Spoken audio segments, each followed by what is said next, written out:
Our new unit is Chapter 16, Energy and Chemical Change. In the first section, we're looking at energy. So the definition of energy is the ability to do work or produce heat, and it can exist as potential and kinetic energy, where kinetic energy is energy of motion, particles moving. We've talked about that when we were talking about gas particles move around a lot. And potential energy is the possibility of motion. It's stored energy. It's every object has stored energy that can be turned into kinetic energy once it starts moving.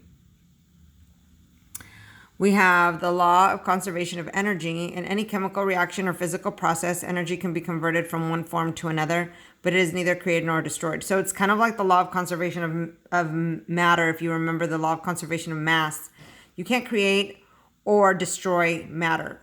All the matter that exists is all the matter that has always existed. All that happens is that it changes from one form to another. Same with energy. Energy can't be created nor destroyed. It can only be converted from one form of energy to another. There's different types of energy.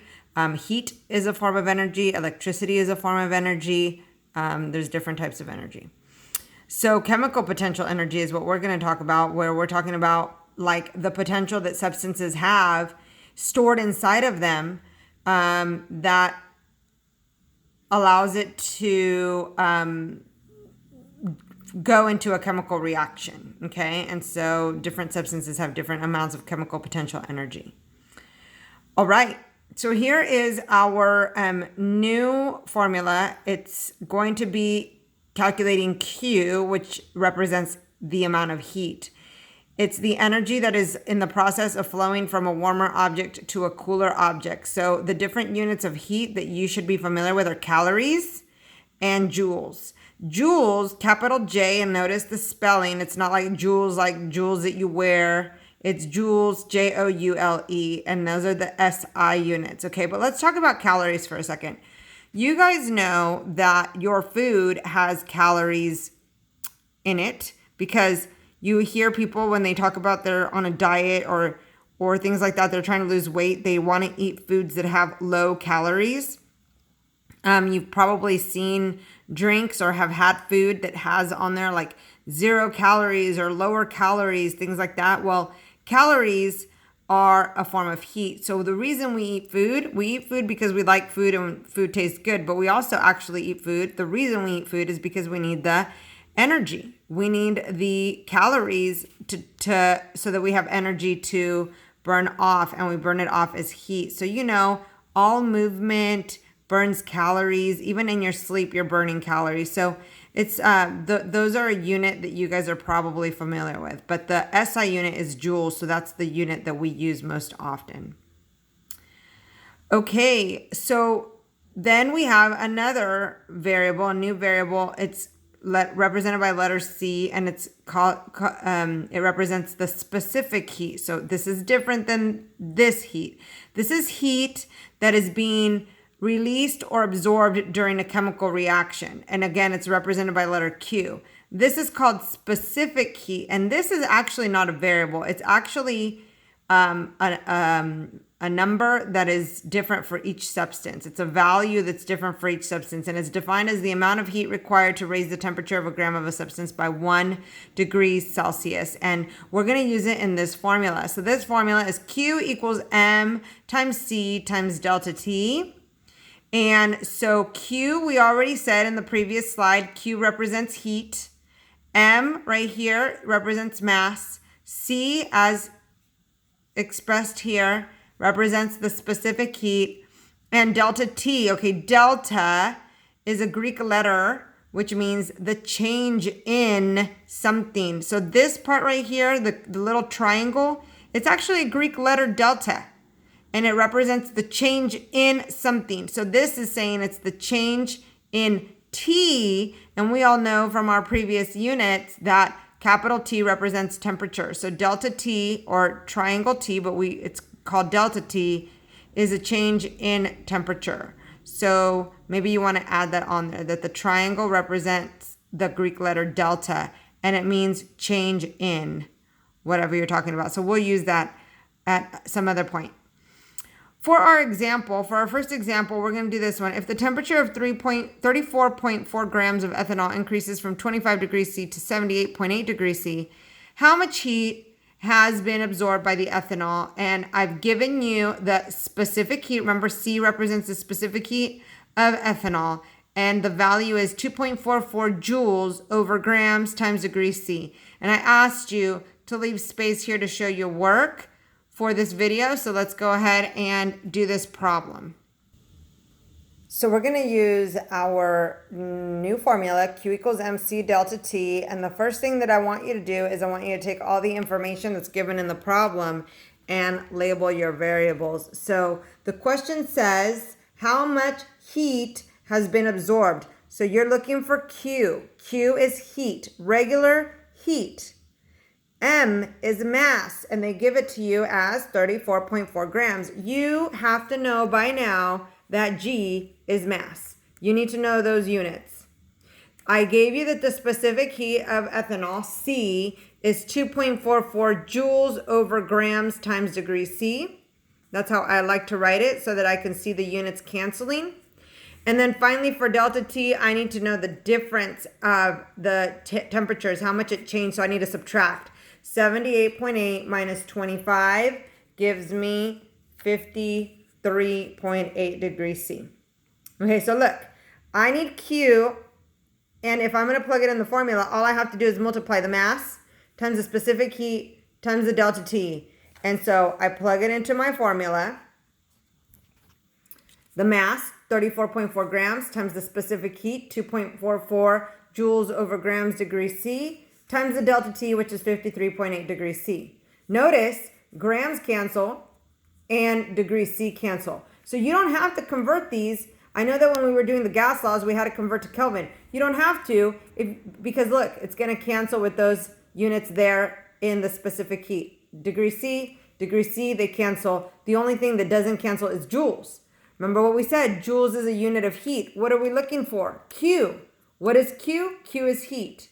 So that's it. That's what we needed. We needed those units. So now you just take those three numbers and you multiply 34.4 times 2.44 times 53.8, and you get your final answer of 4515.76 joules. 4,515.76 joules. Okay? So that answers that question. Now, remember that, before I move on, remember that you can solve for any of these variables. It is possible that the question might ask for the specific heat if you don't know what it is. What if we didn't know this was ethanol? It's possible that it would ask you for the specific heat. The question could ask you for the mass. The question could ask you for the change in temperature. You are just going to be using your algebra skills like you've done before to isolate any of the variables. Okay, so let me show you how we do 16.2. So 16.2 is heat and chemical reactions and processes. And so what we would do in this is we would have to use what's called a calorimeter. So we are going to do this lab at the beginning of the year, where we're going to make a calorimeter. It's an insulated device used to measure the amount of heat absorbed or released during a chemical or physical process. So we use this to identify unknown substances. We could use it to identify unknown metals. So the information that's given is here. 125 grams of water is what you start with inside the calorimeter. And inside the calorimeter, you take the temperature of the water, and it's 25.6 degrees C. So I want you guys to write here, inside calorimeter. Okay, inside the calorimeter. Then 50 grams is the mass of our unknown metal. So we have a piece of metal. We don't know what it is, but we can take the mass, and we find that the mass of the metal is 50 grams. And we can heat it up. We can heat it up either in a water bath, or we can heat it up in an oven. And so we're going to use a water bath to heat it up to the boiling point of water, which is 100 degrees C. But for this example, we're using 115 degrees C. Now, we take that hot piece of metal and we put it into some water, and the temperature of the water is obviously going to go up because the metal's hot. So some of the heat from the metal is going to go into the water, and it's going to make the temperature of the water go up to 29.3. So it started at 25.6 and it goes up to 29.3. So there's a difference in temperature there, right? And also, something very important to note is that the temperature of the water and the metal are going to be at equilibrium. So that at the end of the experiment, when you took this temperature, 29.3, that was the temperature of the water. It is also the temperature of the metal. Okay, you guys need to remember that this temperature right here at equilibrium is both the final temperature of the water and of the metal. And so that's what equilibrium means. And then the other part here at the bottom, it says the heat gained by the water is equal to the heat lost by the metal. So Q of the water equals Q of the metal. I'll write that, and you wrote that on another slide. So step 1, first we're going to calculate the heat gained by the water using the specific heat of water, and I've given you the specific heat of water, okay? And I asked you to leave space here to do your work. So we're going to do step 1. Okay, so unknown metal, step 1. The first step is you have to find the Q of the water. So this is the formula. Okay, Q equals MC delta T, but we are focusing on the water only in step 1. We do not care about the metal at all in step 1. This is the mass of the water, 125 grams. This is the specific heat of water given to you, 4.184 joules over grams degree C. And these are the two temperatures from the water. The water started at 25.6 and then it went up to 29.3. The difference is 3.7. So that's delta T. You have to subtract. Always subtract the smaller value from the larger value so that you get a positive delta T. And then you just plug it into the formula, M times C times delta T. So M times C times delta T. It's just like the previous example. The grams cancel, the degrees C cancel. You only have joules as your unit. You multiply your three numbers and you have your answer. 1,935.1 joules. That's the Q of the water. Now, really important to remember this. The Q of the water equals the Q of the metal. You need this before you move on to step 2, because this number is now going to go into step number 2. Okay, so exclamation point, exclamation point, exclamation point, exclamation point means this is a very important, guys. Don't forget, you just got this value. You need it in step number 2. Okay, let's do step number 2 now. So this is step number 1.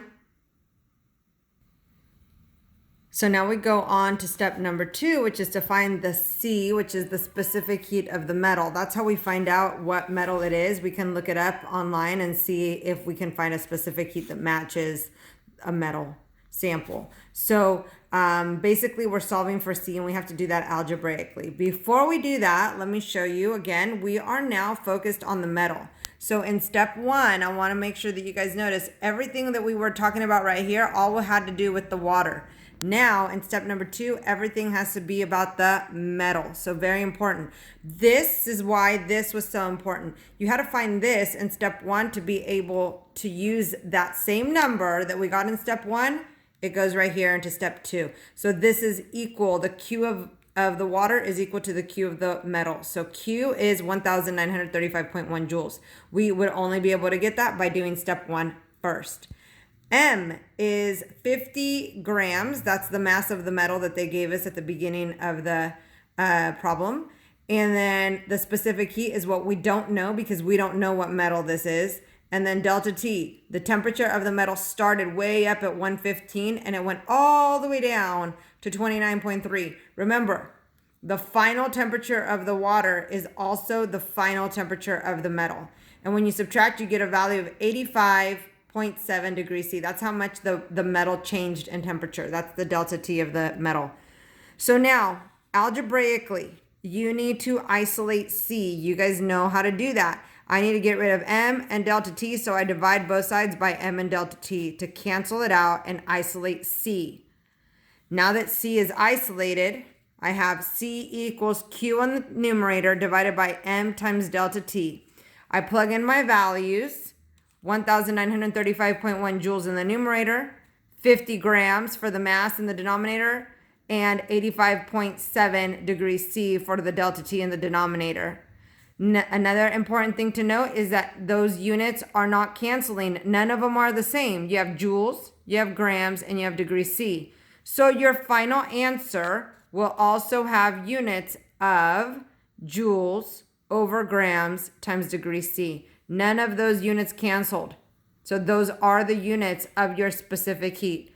When you plug it in your calculator, 1935.1 divided by 50 and also divided by 85.7, because they're both in the denominator, you should get 0.45. I want everybody to make sure that you give that a try. You plug that in your calculator so you get that same answer that I got. And if you look up online, you are actually going to find that that is a specific heat that's very close to iron. So it's very likely that this unknown metal is iron. Okay, so look up the specific heat of common metals to find that this is most likely iron. Okay, so that's where we were, step 2. Now, I have summarized here steps to solving unknown metal problems. So you should have this in your notes already. And then we end the unit talking about basically what we're studying here is thermochemistry, the study of heat changes that accompany chemical reactions and phase changes. The system is the part that contains the reaction. The surroundings are going to be everything else. And if you put them together, we call that the universe. And then we are also going to be talking about what's called enthalpy, which is also heat content of a system at constant pressure, capital H. We could find the enthalpy of reaction. We can find the enthalpy of a reaction by taking the enthalpy change of the products minus the enthalpy of the reactants, and we'll focus more on that later on, probably in junior and senior year. And something else I want you guys to know is that if a reaction is exothermic, meaning that heat is released, then you're going to end up with a negative delta H. And if it's an endothermic reaction where heat is absorbed, then you're going to have a positive delta H. And that's the end of the unit.